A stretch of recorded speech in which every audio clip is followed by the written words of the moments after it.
Hi, and welcome to Her Many Voices Foundation podcast, Gaia Gossip. I'm your host, Mary Jane Oatman, and it is an honor and a privilege to be joined by Samantha Fow, who is the marketing manager with Vicente LLP. And next, we'll have a word from one of our board members.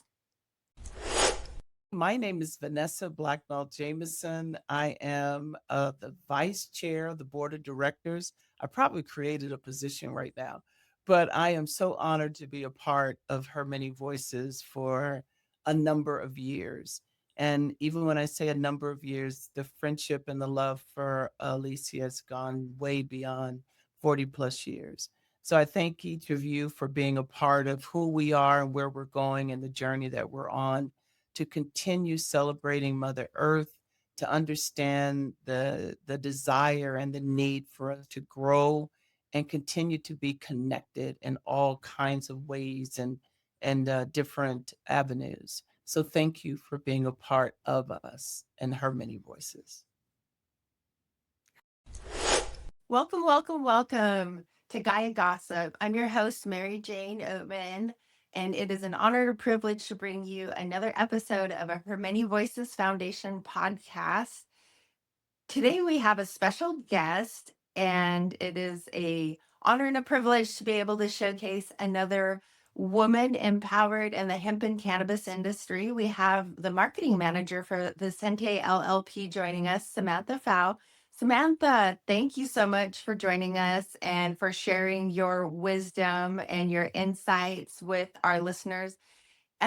How about we just kick this show off today by you just sharing a little bit about how you got into the wide world of hemp and cannabis advocacy at Vicente?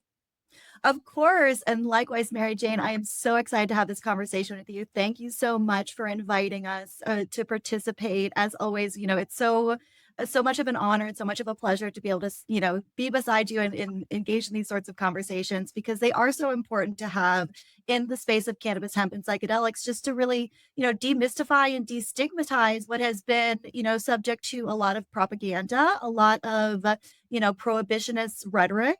And, really, I got into cannabis, hemp, and psychedelics because I have a background in environmental advocacy and activism.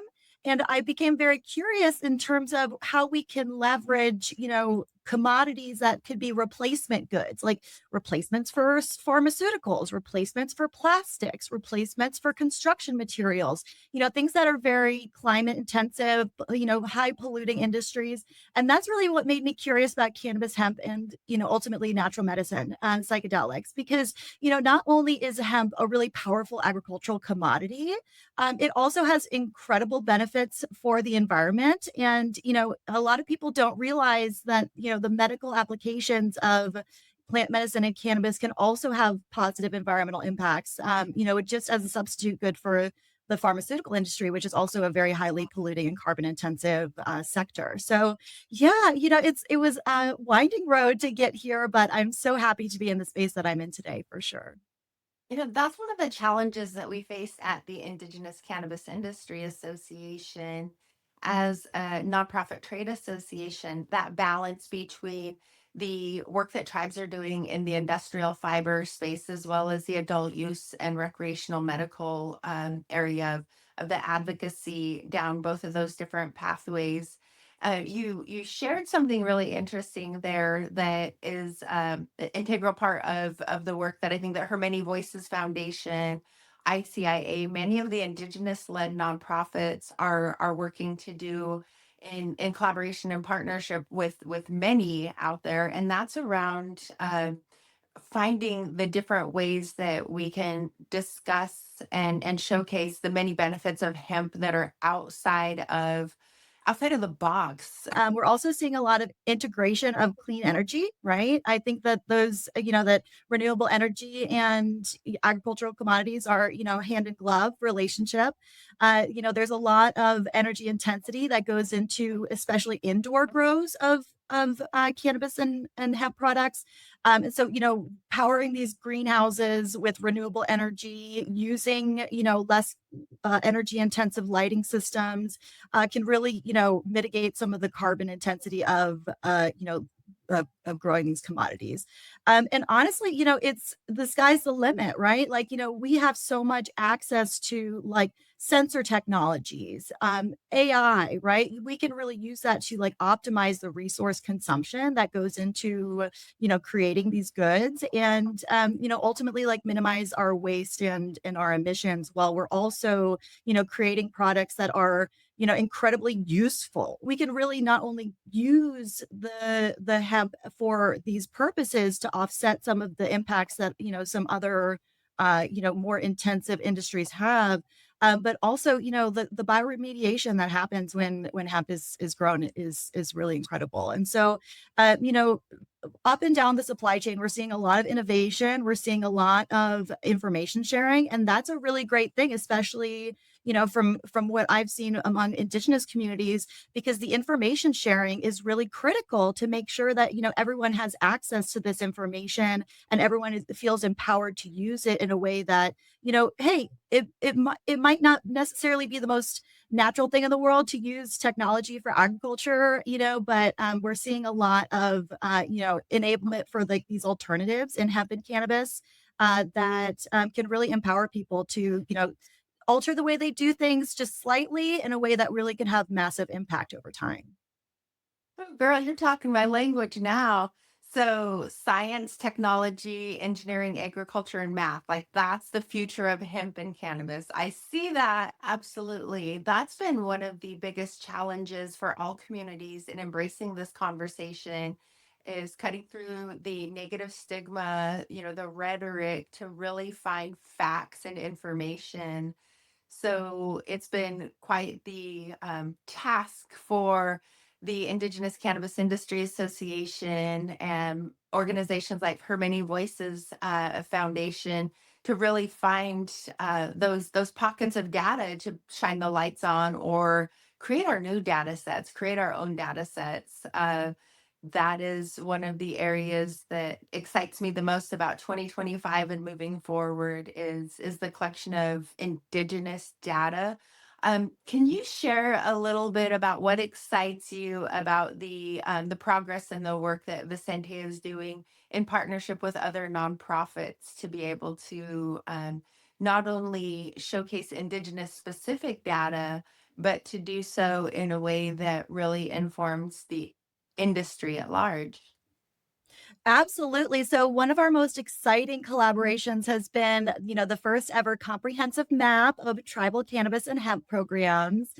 We've been able to, publish it in several places and get a lot of eyes on it. And, part of the reason why, we collaborated on this project, again, to return to the destigmatization of the space and the information sharing that is possible when you have, strong connections and a strong sense of community across, the cannabis, hemp, and psychedelic sectors.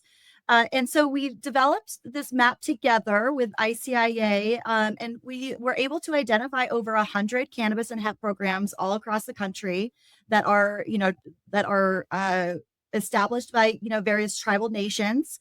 And we collected this data based on independent research. We are, working to make it as comprehensive as possible, really to show people that, tribal cannabis and hemp is not niche, right? If you are thinking about doing a tribal cannabis or hemp program for your indigenous community, you are not alone and you don't have to go about it alone, right? And so I think that really shows that, the power of data and information sharing. It's been fantastic that we've had a lot of media outlets, across the country cover it. It was featured in Forbes, it was featured in Politico Pro, but ultimately what we want is for tribal leaders and tribal community members to see it, to contribute, to continue to help us develop more data so that we can share that and increase the transparency across the industry. Because, as I said, you don't have to go about it alone. There are many talented and knowledgeable people in this industry that are here to help.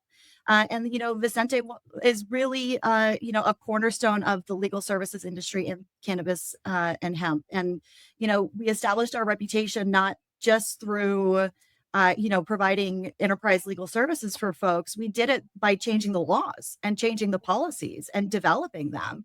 And, as sovereign nations, tribes have the same opportunity to develop their own laws and develop their own programs, to develop their own policies for the benefits of their community. And, the collaborations that I've been doing have been, just so impactful in that regard, for sure. We also have been really involved in your activity in Wisconsin, the Wisconsin Cannabis Industry and Policy Summit that was back in February. We were, happy to support that. And again, kind of continuing on that legacy of impact where, we're working to improve the cannabis laws and policies in Wisconsin. And we're working obviously alongside ICIA to do that, right? Because we really want this to be a collaboration, right? We really want everyone to have their voices heard and everyone to be, to have a seat at the table.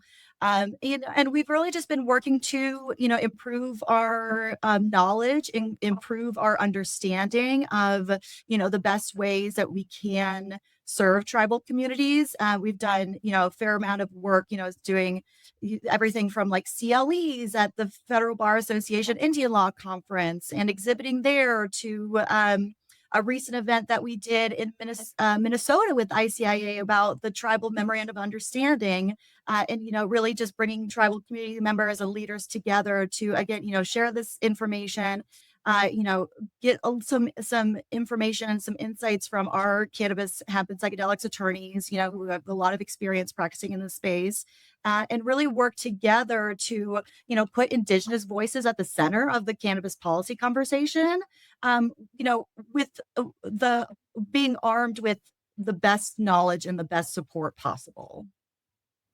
I recently attended the Cannabis Regulators Association conference, and it was really engaging high level conversations with not just the nations, but an international representation of cannabis regulators, and the thirst for knowledge around tribes. It was very present, and it's really great to be able to see more representation of Indigenous communities all across the world. It's an honor to know that Alicia Fall, the founder of the Her Many Voices Foundation, is taking that Indigenous representation to that global level. And also through that work, we're finding that when Indigenous women are stepping out and leading in this voice, that there's a narrative and a balance that kind of starts to shift, specifically around the conversation with the plant. That was one of the things that was noted very heavily at this recent CANRA meeting was education. Education was probably the buzzword that was floated the most throughout every single theme of every single conversation, that was had. And so, on that note, what are some of the advice that you have for just some of the lay advocates that are out there that are in states that are still struggling with the prohibition of cannabis? There's still a failure, within their community structures to create that safer access to plant medicine. Just from the pathways that you've been on and the states that you've worked on, what are some of the advice and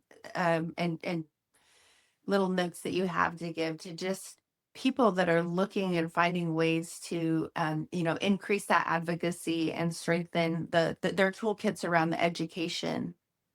Yes, I toolkit is the exact word that I think we should frame this kind of, this little segment around, because there are tools available to advocates, right? Everything from, the amount of technology that we have at our disposal these days with, that gives us access to social media and, online communities, folks who are like-minded, who don't have to be geographically present necessarily in the same community to be part of a community of like-minded individuals. And so, accessing those technological tools in the toolkit is really, one of the main things that I would advise people to do.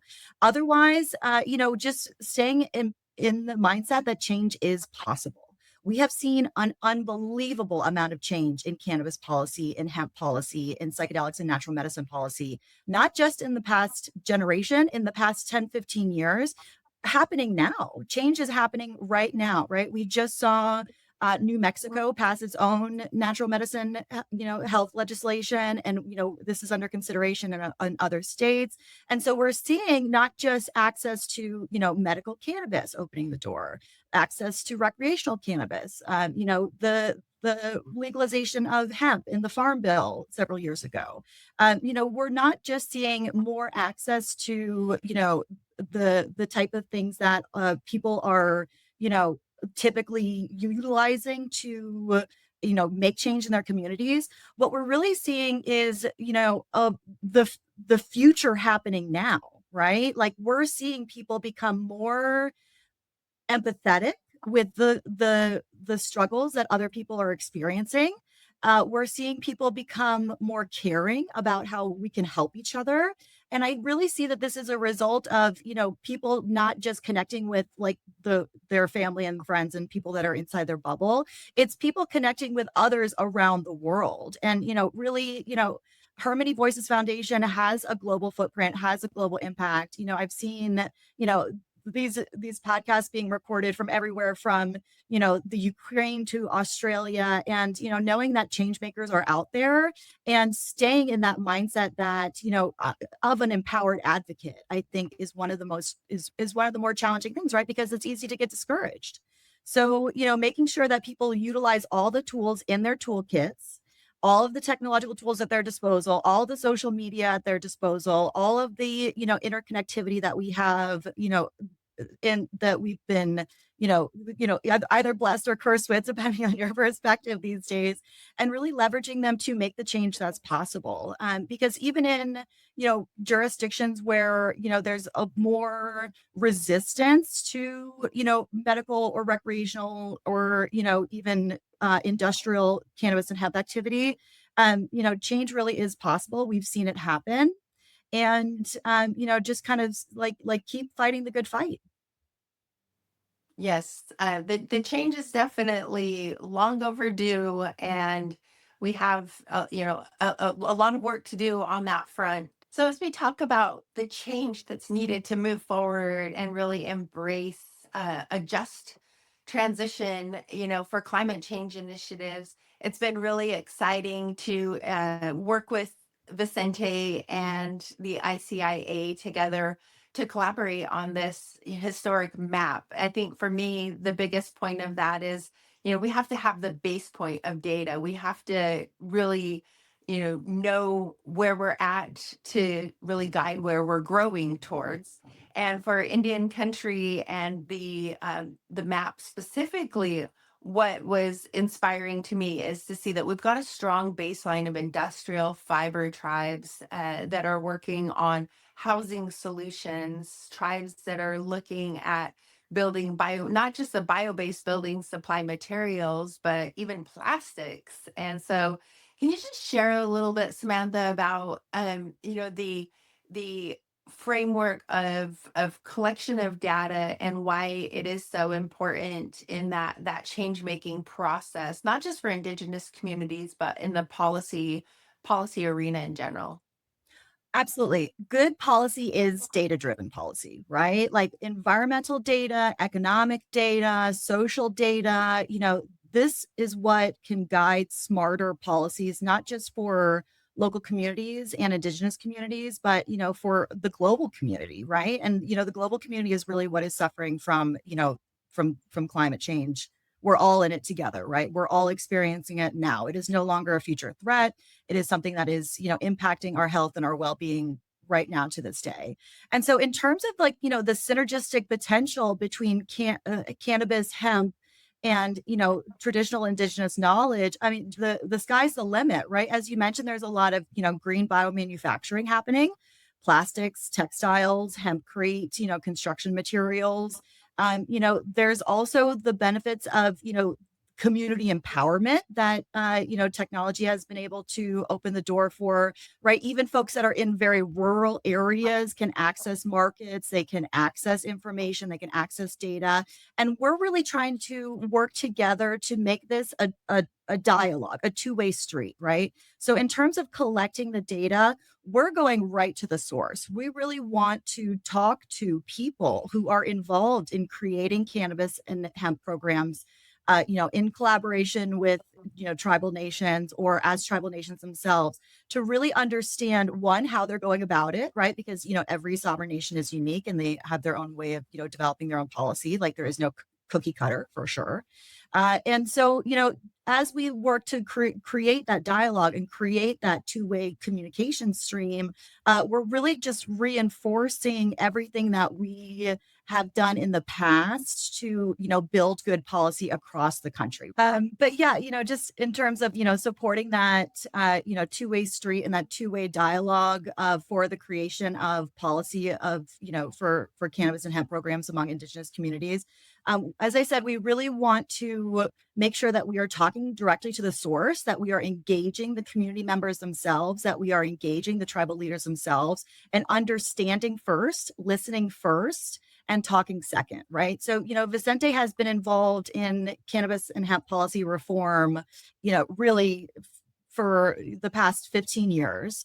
We've had massive impact in that space, but we're not here to tell anyone how to do things, right? We're here to understand what the goals are and create a road to achieve those goals in, leveraging specifically like cannabis, hemp, and psychedelics as, not just medicines, but also, products that can be turned into other things, that can be transformed into other things, to your point, everything from plastics to concrete.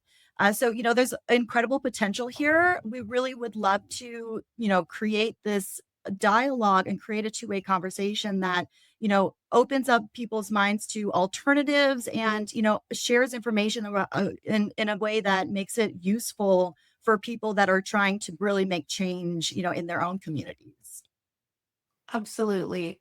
When we're talking about the next level of research and just really digging into that community level data, and we call them case studies, but they're really our communities. It's our communities being able to showcase and share their own stories of success, where they hit the little landmines and hiccups along the way, and how they can, just really tell their own story and paint their own picture.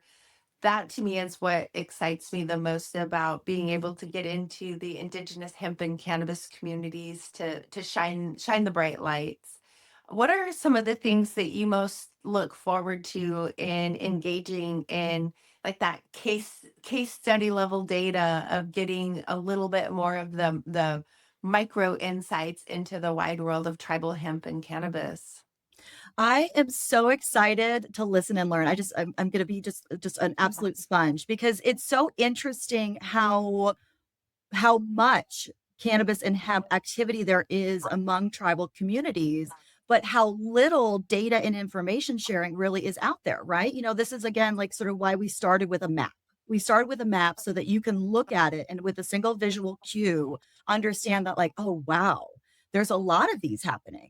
So, really making sure that, we're able to share the information across each of these programs so that each nation can develop a sovereign system that works for them, that really facilitates the benefits for their communities.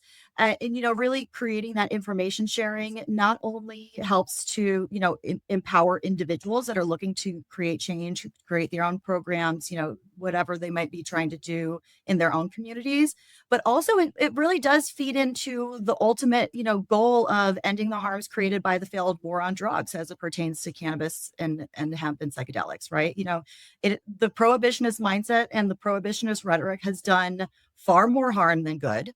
It has landed, countless people in situations where they are deprived of their economic freedom, of their personal freedom, of, access to medicine.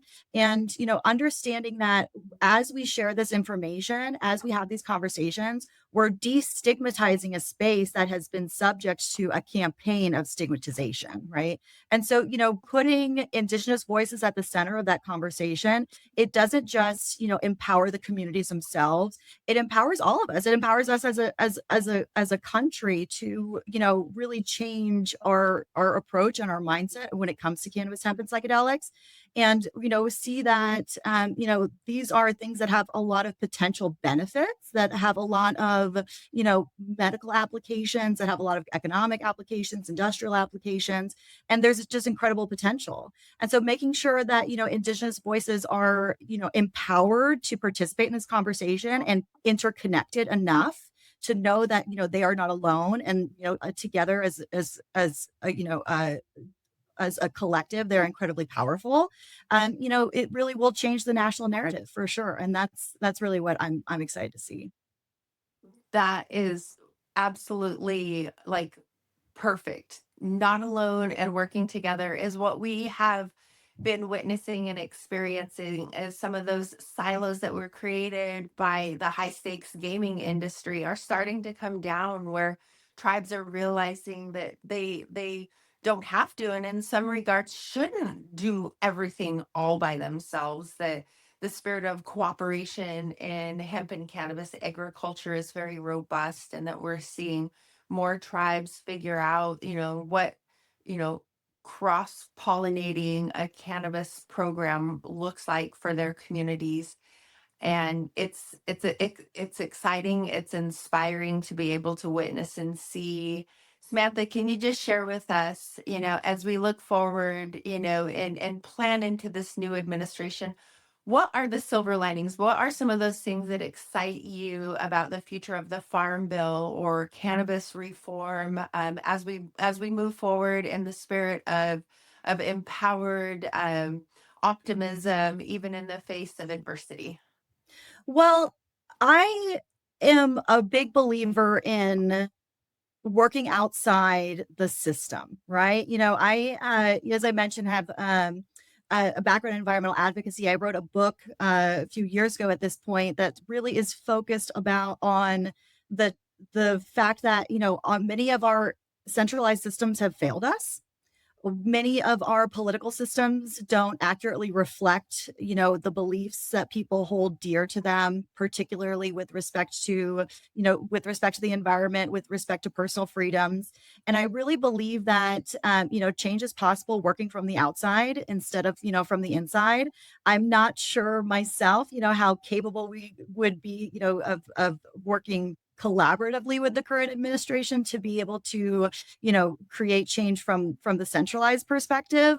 But I will say that, as we, as an American community all come together, we are able to support a lot of the Indigenous knowledge that is, traditionally, the traditional ecological knowledge, the integration of, centuries of sustainable practices, bringing that into the center of the conversation and bringing that to light. I think that, cannabis and hemp really is an inroad for that, because it is not only, something that is an agricultural commodity, it's something that is often the center of policy conversations and the center of political conversations. And in terms of the direction of that, for the current administration, I mean, I couldn't predict, right? Like, we'll really sort of like, see how the budget bill goes through, because there is proposed, changes to, what the farm bill opened up in terms of, intoxicating hemp and the hemp industry back in 2018, looking to roll that back. So, I mean, that's not a very positive signal per se. But, as I said, like, I'm a big believer in working outside the system and leveraging the tools in your toolkit, specifically, technology, data, the interconnection that we all have, with our communities that have become more possible in the technology age, and really just like, elevate the traditional knowledge that I think is not as much a part of the centralized conversation, but really needs to be.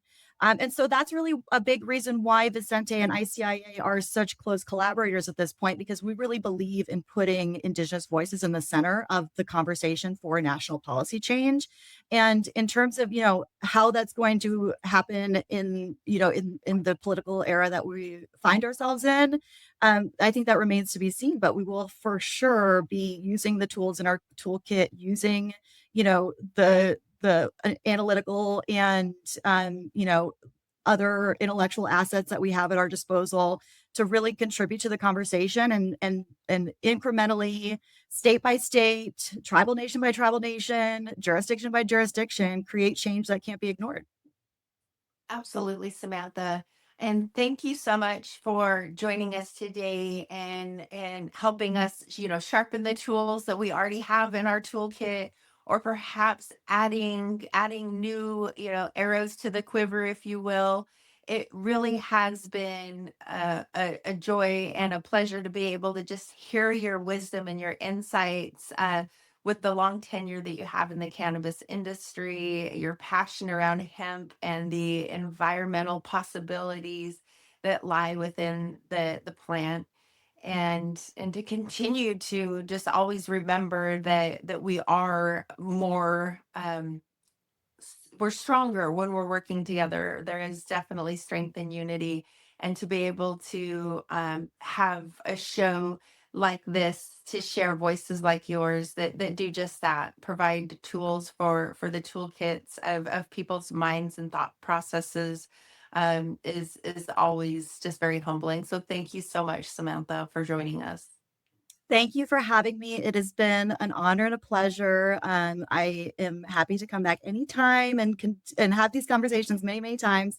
So thank you so much. It's been lovely.